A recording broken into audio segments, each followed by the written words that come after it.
안녕하세요. 반갑습니다. 또 환대해 주셔서 감사합니다. 소개해 주셨던 대로 저는 호주에서 목회하고 있는 박종수 목사라고 합니다. 우리 호산나 찬양대 우리 은혜 많이 받았습니다. 네, 감사합니다. 11월 초에 워싱턴 DC에서 REA라는 기독교 교육 학회가 있었습니다. 그 학회에서 소노문을 발제하는 그 목적으로 이번에 방문했는데요. 이번 기회에 또 여러분과 만나서 하나님의 말씀을 함께 나눌 수 있게 되어서 참 감사한 마음입니다. 어렸을 때 그 교회를 다닐 때 가끔씩 이 담임 목사님들의 친구분들이 오셔서 이렇게 말씀을 이렇게 전해주시고 했던 또 그 말씀 들었던 기억이 있는데 제가 또 그런 나이가 되었구나라는 걸 보면서 또 많은 것을 생각하고 또 그런 또 만감이 교차되는 그런 시간입니다. 분명히 말씀드리는 것은 이 자리가 저에게는 참 특별하고 또 의미 있는 자리라고 말씀드리고 싶고요. 그런 점에서 이렇게 초대해 주신 목사님과 또 모든 장로님들 또 모든 교우들께 또 감사하다라는 말씀을 드리고 싶습니다. 또한 이민자로서 물론 대륙은 다르지만 저도 호주에서 약 만 16년을 지금 살아가고 있는데요. 이 호주에서 이렇게 이민자로 살아가는 그런 사람으로서 또 이렇게 이민교회에서 또 여러분을 만나게 된 게 또 다른 또 특별함이 아닌가라는 생각이 듭니다. 이 권호근 목사님을 한마디로 얘기하라고 한다면 여러 가지가 있겠지만 저는 선비다라고 말하고 싶어요.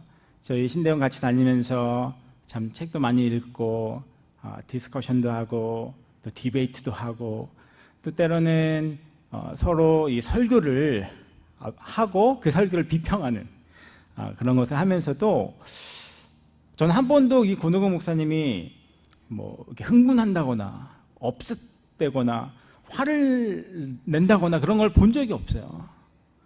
늘 온유하고 또 다른 사람을 섬기는 그런 목사님이셨고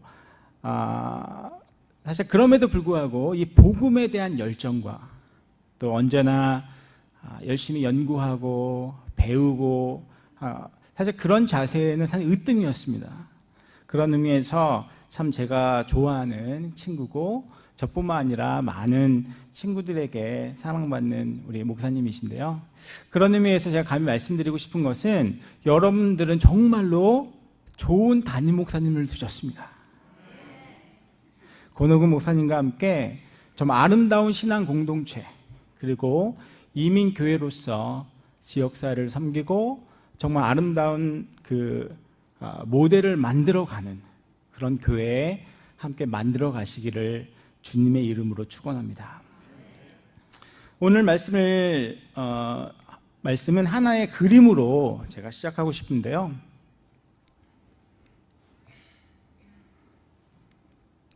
이 그림입니다. 여러분 이 그림 다 아시죠? 곰돌이 푸와 친구들인데요.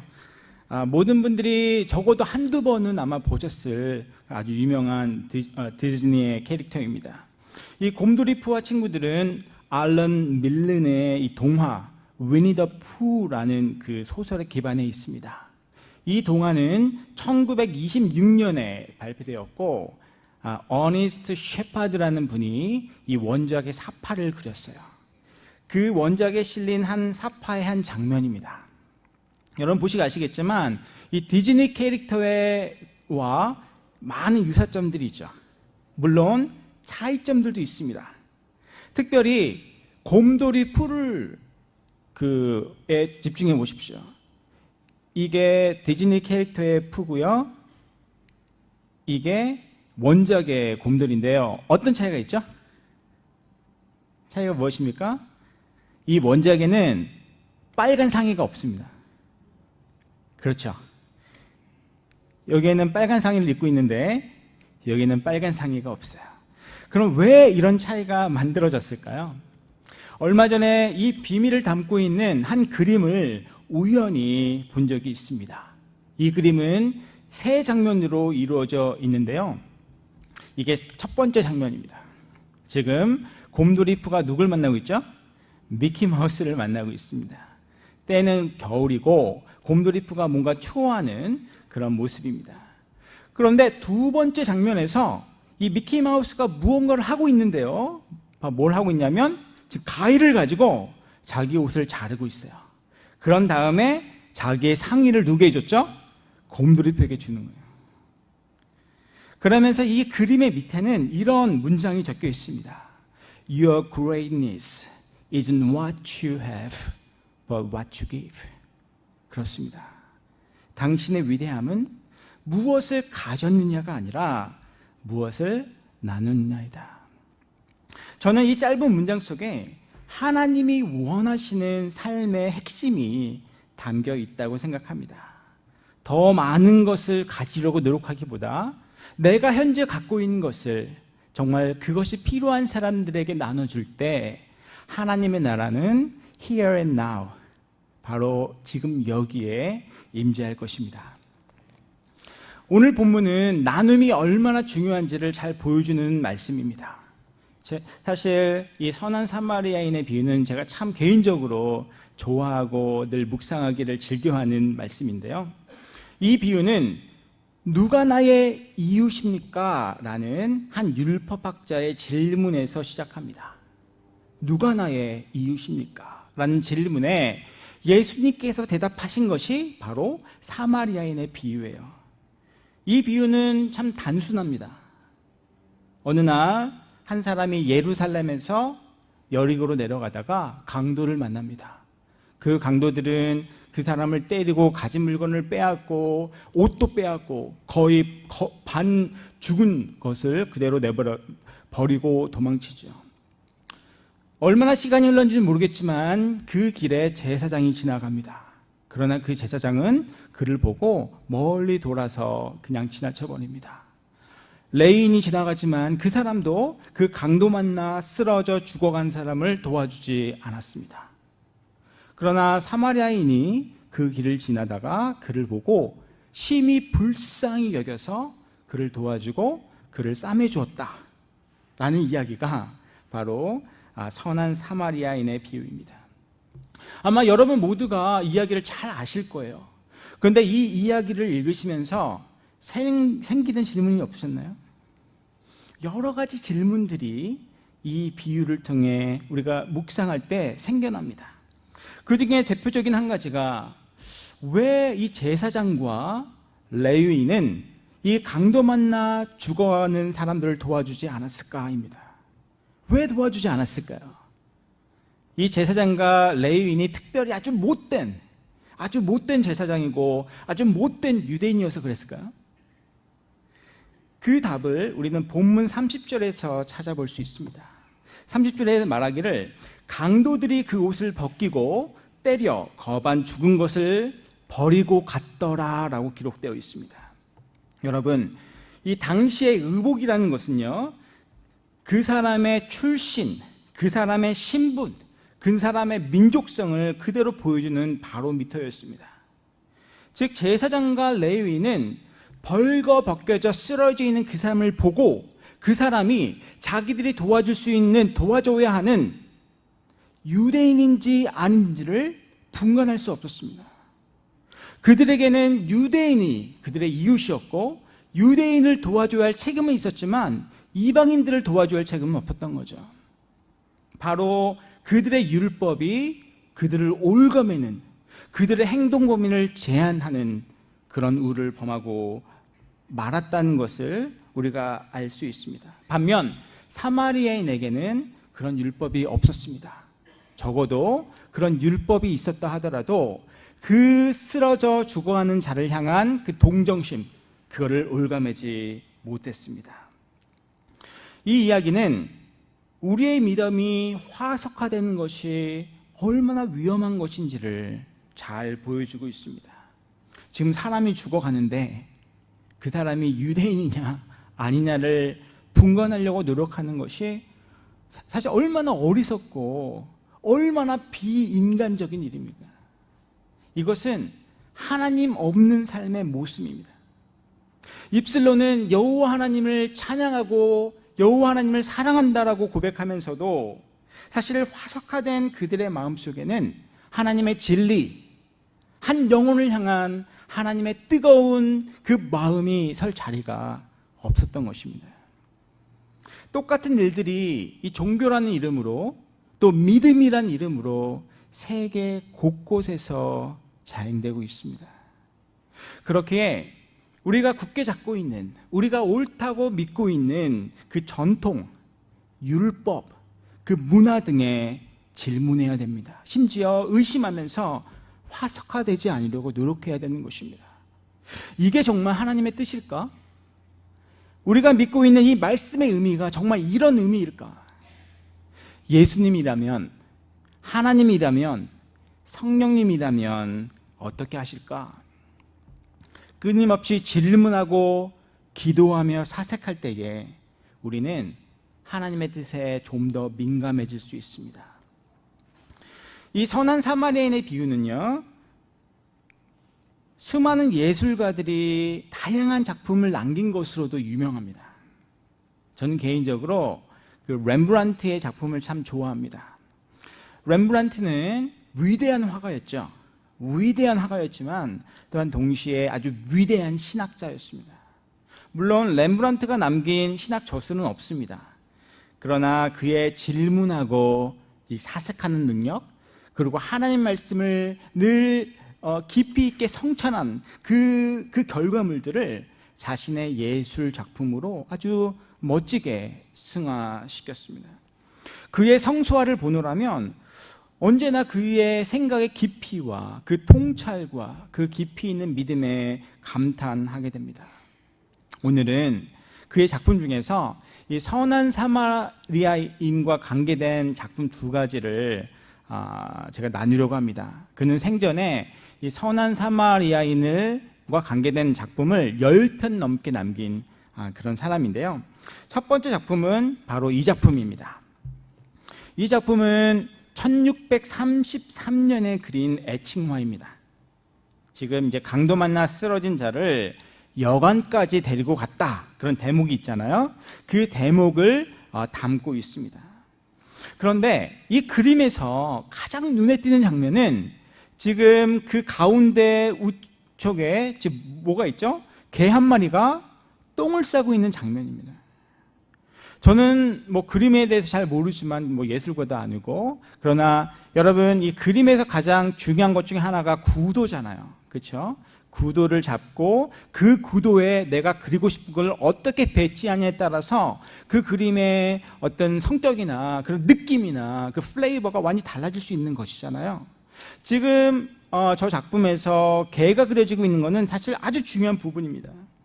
그렇다면 렘브란트는 왜 저 그 자리에다가 똥 누는 개를 그렸을까요?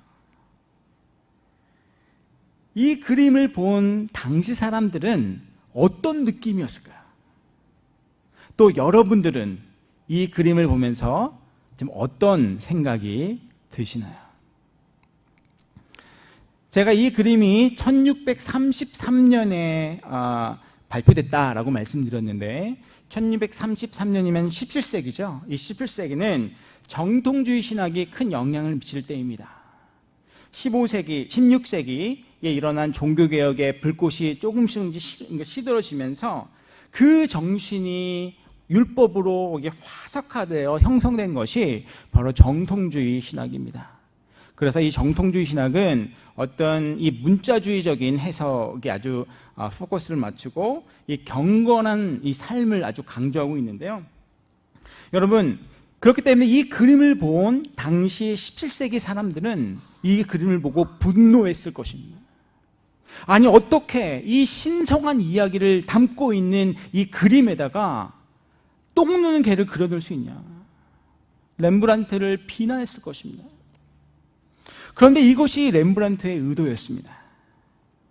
이 그림을 보면서 신성하지 못하다고 분노했을 당시 정통주의 시대의 사람들의 모습은 개보다 못하다고 생각했던 이 사마리아인을 빗대어서 지금 선한 이웃에 대해, 하나님의 뜻에 대해 전파하고 있는 이 예수님에 대해 느꼈을 당대 사람들의 그 모습을 그대로 보여주고 있는 것입니다. 우리의 믿음과 전통이 화석화되어 하나님의 뜻과는 관계없는 종교적 율법이 돼버리면 이는 똥 누는 개처럼 아주 중요한 자리를 차지하면서도 연약한 이를 살리는 하나님의 역사와는 아무런 상관이 없는 쓰레기로 전락될 수밖에 없다는 것을 렘브란트는 그의 그림을 통해 고발하고 있는 것입니다. 하나의 그림을 제가 더 보여드리고 싶은데요, 이 그림은 이 선한 사마리아인이 있는 풍경이라는 제목의 1638년 작품입니다. 딱 보면 이 선한 사마리아인과는 별 이렇게 상관이 없는 그냥 풍경화처럼 보이죠. 지금 여러분 화면이 너무 작아서 잘 보이지는 않을 것 같아서 걱정인데, 여기 오른쪽 밑에 보면 지금 말을 타고 이 말에 희생자가 지금 얹혀져 있고요. 그 옆에 선한 사마리아인이 그를 부축하고 가는 장면이 이 오른쪽에 그려져 있습니다. 재미있는 것은 제가 동그라미로 그려놓은 저 왼쪽에 지금 두 사람이 황급히 걸어가고 있어요. 그 두 사람이 누구입니까? 바로 제사장과 레위인이에요. 그런데 이 그림에서 재미있는 사실은 이 렘브란트는 이 그림 속에 성경에는 기록되지 않은 사람들의 모습을 그려놨다는 거예요. 마치 첫 번째 그림에서 똥 누는 개를 그려놓은 것처럼 그 사람들의 모습이 바로 여기에 있습니다. 이 두 번째 그림, 그 동그라미 안에 총 4사람이 그려져 있는데, 첫 번째 그룹 사람들은 뭔가 지금 사냥을 하고 있는 것 같아요. 그래서 어떤 그 맨 앞에 사람은 나무에 뭔가를 가지고 총을 쏘는 듯한 그 포즈를 취하고 있고, 길 건너 그 보고 있는 두 사람이 있는데 그 두 사람은 그걸 구경하고 있는 일행인지 아니면 그냥 길을 걸어가다가 쉬고 있는지 분간할 수가 없습니다. 그러니까 저 그림을 보면 이 4사람이 누구인지를 분간할 수가 없어요. 그런데 중요한 것은 이 4사람 모두 지금 다가오고 있는 희생자, 다가오고 있는 선한 사마리아인에게는 전혀 관심이 없다는 것입니다. 그렇다면 이들은 누구입니까? 이들은 바로 우리들입니다. 이들은 지금 이 그림을 감상하고 있는, 혹은 예수님의 말씀을 듣고 있는 우리들의 모습을 지금 렘브란트가 그려놓고 있는 것입니다. 우리는 우리 앞을 지나쳐간 제사장과 레위인, 그리고 우리 앞으로 다가오고 있는 선한 사마리아인과 희생자, 그 중간에 서 있는 것입니다. 우리 일에 정신 팔려 있으면 우리도 그들을 지나칠 것입니다. 깨어있지 않으면 하나님께서 우리에게 섬기라고 보내주신 사람들을 외면하고 우리가 해야 할 일들을 감당하지 못하게 된다는 것을 이 그림은 보여주고 있습니다. 지금도 우리가 섬겨야 할 사람들이 우리 앞으로 다가오고 있습니다. 그들이 바로 우리의 이웃입니다. 율법학자는 물었습니다. 선생님, 누가 우리의 이웃입니까? 예수님은 반문하셨습니다. 누가 이 강도 만난 자의 이웃이냐? 네가 거기 있었다면 너는 어떻게 했겠느냐? 너는 그의 이웃이었겠느냐? 예수님의 질문은 이 율법학자의 질문 방향, 이 생각 구조 자체를 바꿔버리셨습니다. 누가 나의 이웃이냐에서 나는 그들의 이웃인가? 이 패러다임 시프트로 렘브란트는 자신의 그림에다가 지금 담고 있는 것입니다. 이 선한 사마리아인의 비유가 파워풀한 것은 바로 나의 이야기, 우리의 이야기이기 때문입니다. 예수님은 이 비유를 통해 우리 삶의 이 변화를 촉구하고 계십니다. 사랑하는 우리 안디옥 장로교회 성도 여러분, 그리스도인의 파워는 주일 성수회 혹은 성경 1독, 10독 그 자체에 있지 않습니다. 그리스도인의 파워는 얼마나 오랫동안 교회에 다녔느냐, 얼마나 많은 성경 지식을 가지고 있고 얼마나 많은 신학적 소양을 갖췄느냐에 있지 않습니다. 그리스도인의 파워는 바로 하나님의 은혜를 내 이웃과 나눌 때 드러납니다. 내 시간과 물질과 열정을 이 강도 만난 사람과 나눌 때에 그 나눔은 상상할 수 없는 하나님의 역사의 통로가 될 것입니다. 조그만 나눔들이 합해질 때 바로 물이 바다 덮음같이 하나님의 은혜가 우리 공동체와 지역사회 그리고 우리 교회와 가정에 넘쳐날 줄로 믿습니다. 아멘. 기도하겠습니다. 사랑하는 하나님, 은혜를 감사드립니다. 오늘도 저희들에게 주님의 귀한 말씀을 선포해 주셨습니다. 하나님, 이 말씀을 가슴에 새기고 온몸으로 살아낼 수 있도록 은혜 더하여 주시옵소서. 예수님 이름으로 간절히 기도드리옵나이다. 아멘.